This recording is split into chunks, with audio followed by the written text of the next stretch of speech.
डोईवाला नगरपालिका स्वच्छ भारत अभियान के अंतर्गत गंदगी फैलाने व इधर उधर कूड़ा फेंकने वाले लोगों के खिलाफ लगातार कार्यवाही कर रहा है और पालिका द्वारा रोको टोको अभियान की शुरुआत की गई है, जिसके अंतर्गत आज भानियावाला वाइन शॉप के पास ढाबा मालिकों द्वारा गंदगी फैलाने पर सफाई निरीक्षक सचिन रावत ने अभियान चलाकर कार्यवाही इन ढाबा संचालकों के खिलाफ की।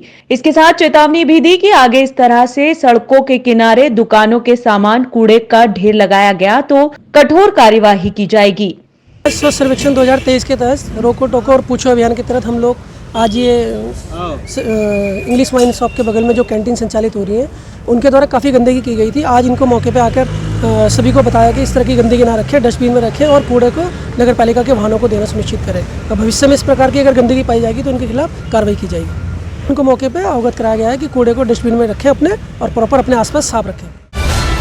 बीजेपी महामंत्री आदित्य कोठारी के नेतृत्व में जोशीमठ गई 14 सदस्यीय टीम ने अपनी रिपोर्ट शीर्ष नेतृत्व को सौंप दी है। महामंत्री कोठारी ने बताया कि वे 3 दिन तक जोशीमठ के लोगों के बीच रहे हैं और उनकी समस्याएं सुनी हैं। उन्होंने कहा कि इसके मद्देनजर संगठन ने जोशीमठ के लिए आपदा टीम का गठन किया है, जो सभी 9 वार्डों में जाकर वहां के लोगों को हर संभव मदद मुहैया कराएगी। वहीं उन्होंने कहा कि जो इस आपदा टीम से कोऑर्डिनेट करने के लिए 4 सदस्यीय टीम का भी गठन किया गया है। कोठारी ने बताया कि केंद्र और राज्य सरकार इस पूरे गंभीर प्रकरण को लेकर निरंतर काम कर रही है। भवन भी वहाँ पर बने हैं तो मैंने देखा कि 5-5, 6-6 मंजिल ऊंचे भवन बने हैं, बड़ी बड़ी बिल्डिंग्स बनी हैं। और प्रथम दृष्टया ये लगता है कि उस जिस जमीन पर वो भवन बने हैं उसकी इतनी सामर्थ्य नहीं उतने बड़े भवनों को झेलने की। और वहाँ पर 2 चीज़ें जो मैंने देखी हैं कि एक तो ड्रेनेज सिस्टम और एक सीवरेज सिस्टम वो प्रॉपर वहाँ नहीं है। तो वो पानी ज़मीन में रिस रहा है और पानी ज़मीन में रिसने के कारण वो कहीं ना कहीं तो निकलेगा।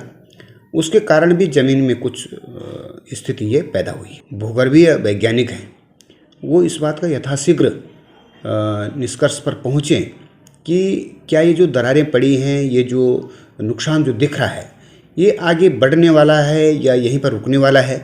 तो उस हिसाब से इस पर निर्णय लेना है। और जो प्रभावित परिवार हैं उनके मन में थोड़ा दहशत का माहौल है, लोग रो भी रहे थे, बड़े परेशान हैं।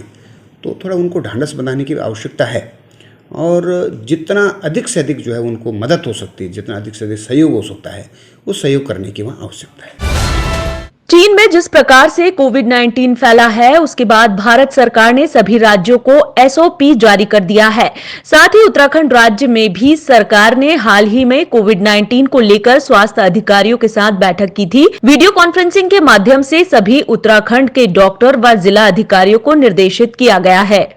इंस्ट्रक्शंस आए थे स्टेट गवर्नमेंट से, उसके क्रम में हमारे द्वारा एसओपी जारी की गई थी, जिसमें कोविड अप्रोप्रिएट बिहेवियर का अनुपालन करने हेतु सभी को प्रेरित करने की बात कही गई थी।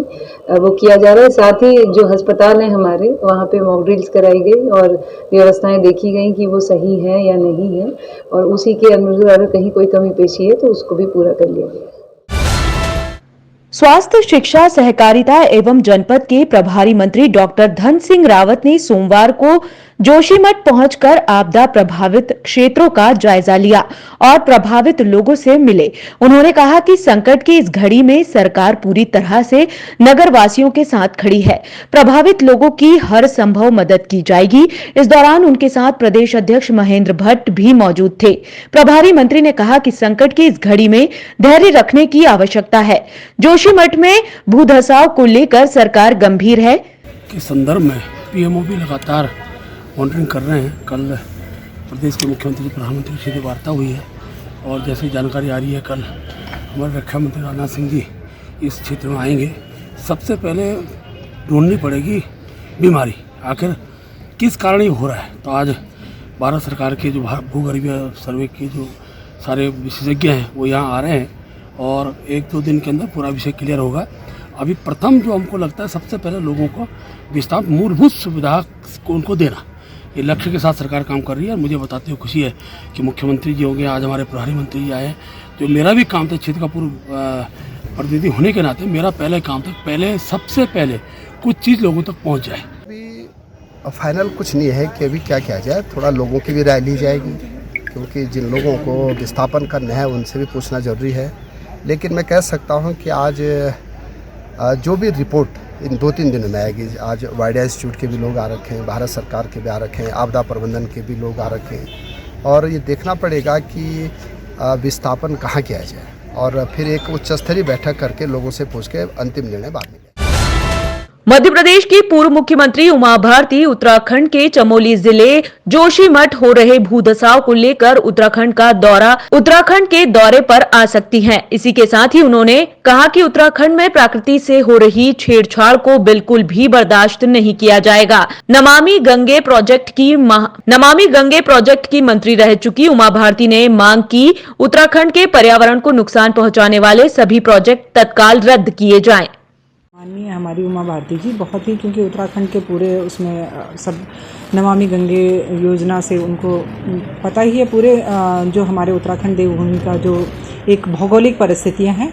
लेकिन साथ ही में मैं उनको भी ये बताना चाहूँगी, क्योंकि परम श्रद्धेय हमारे स्वाधी जी को भी बताना चाहूँगी। देखिए उनका जो कहने का उद्देश्य था, जो तात्पर्य था, वो था कि नई जो भविष्य की जो नई योजनाएं हैं वो बड़े स्तर पे न बनाई जाएं।